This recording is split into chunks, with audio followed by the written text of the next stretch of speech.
guys, happy Homebrew Wednesday for Wednesday, November 1st, 2014. Cheers.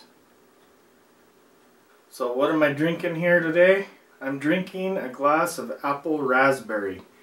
As you can see, it's pretty clear.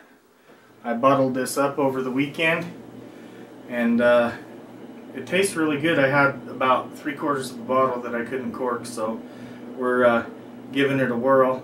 Still really young, but it's going to be a really good wine. But here's some footage from the weekend from that. Okay, as you can tell, it's bottling day. We're getting all of our bottles washed up and sanitized. What are we bottling today, you might ask? The apple raspberry. It's been sitting quite a while. As you can see, it's absolutely crystal clear, and it's ready to be bottled. And over here we've got 2 cans of the apple raspberry juice to back sweeten it with. Okay, so we've got our sanitized bucket here. We're going to go ahead and add the 2 cans of juice to the bucket, and then we'll rack our wine on top of it. That way we don't have to mix it too much and get any air into the wine. We will mix it a little bit, but not much. Okay, so we got our sanitized siphon here. Drop the hose down into our bucket, and we'll go ahead and put this in our wine and start pumping to get our flow going. And then we'll just rack this down into there. And be careful not to get any sediment. There's not very much sediment, but there is some. Be careful not to get the sediment at the bottom. We'll just go ahead and rack that into the bucket. Okay, so there it all is down in the bucket. The foam on top is just star sand. And there's the bottle. As you can see, there's not very much sediment in the bottom of it now. A little bit, but not much. We'll get our bottling wand out of the sanitizer.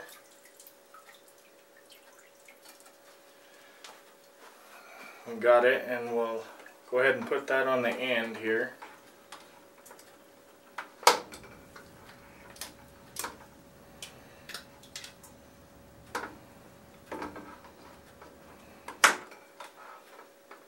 We'll go ahead and put this on the end here.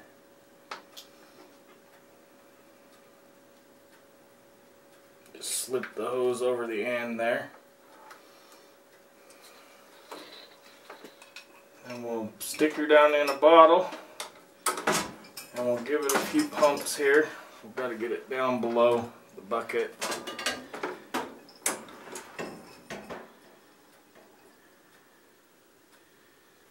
It'll start filling the bottle up here.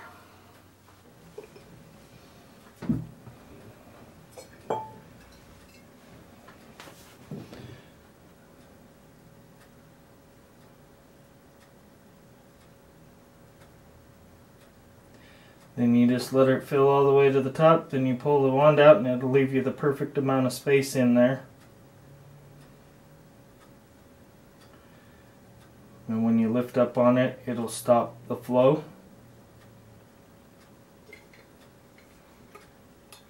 A little bit more here. And then you move it over to the next one. And you just keep doing that until you've got it all of them filled up. So I'll keep doing this process till we're complete. Okay, we've got them all bottled up, and now we're just putting the corks in. I got my sanitized corks here. Just put them in our corker and press down. That's all there is to it. Go ahead and get the rest of these corked up.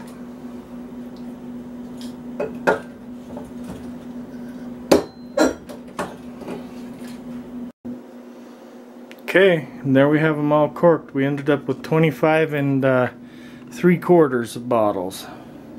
So we'll drink this one up, but 25 bottles that we corked. And there you see it.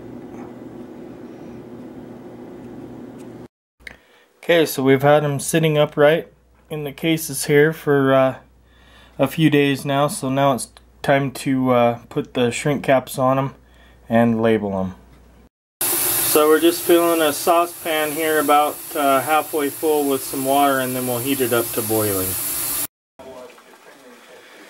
Okay, so now our water's boiling. We'll just take our shrink cap, fit it over our bottle here.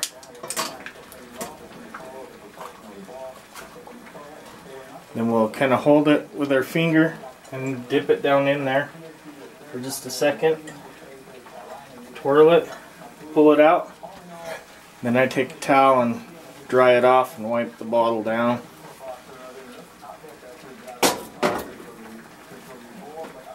And then we'll just keep repeating this process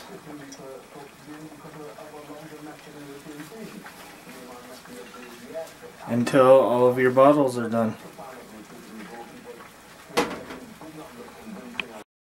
Okay, and here we have all of our bottles with the shrink caps on them. Now we've printed out our labels in full sheets, so then we just cut them down to make them label size here, as you can see.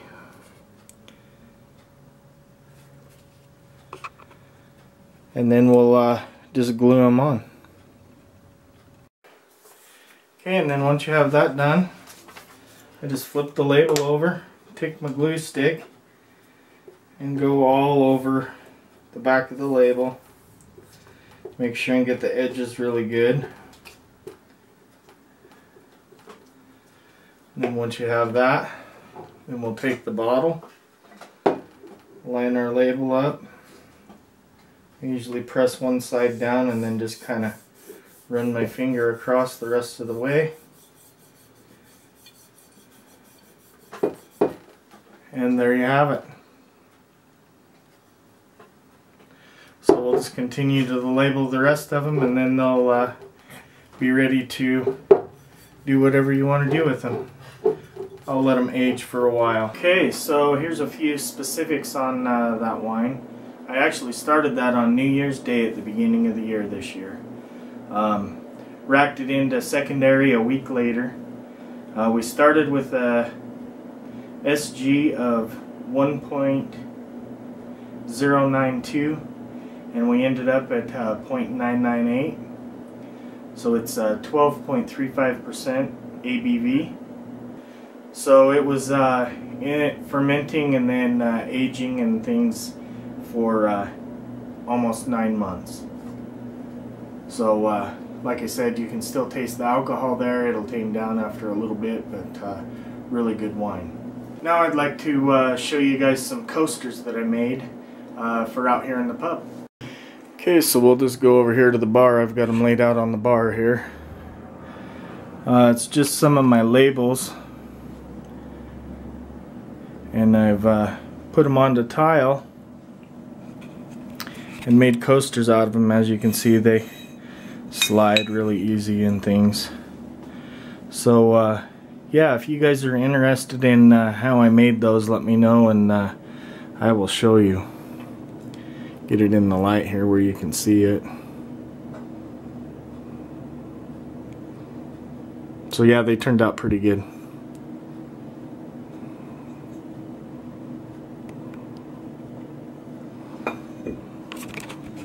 Okay guys, like I said, if you're interested in the coasters that I made, if you want to see how I made those, post a comment down below, and if I get enough interest, we'll go ahead and make a video of that. My shout out this week is for Looney Larry's World of Insanity. If you haven't checked out his channel, go check out his channel. He's putting together some great videos. So cheers to you, Larry. That's really about all I've got this week, guys. I hope you enjoyed the video, and remember, there's always time for a glass of wine. Cheers.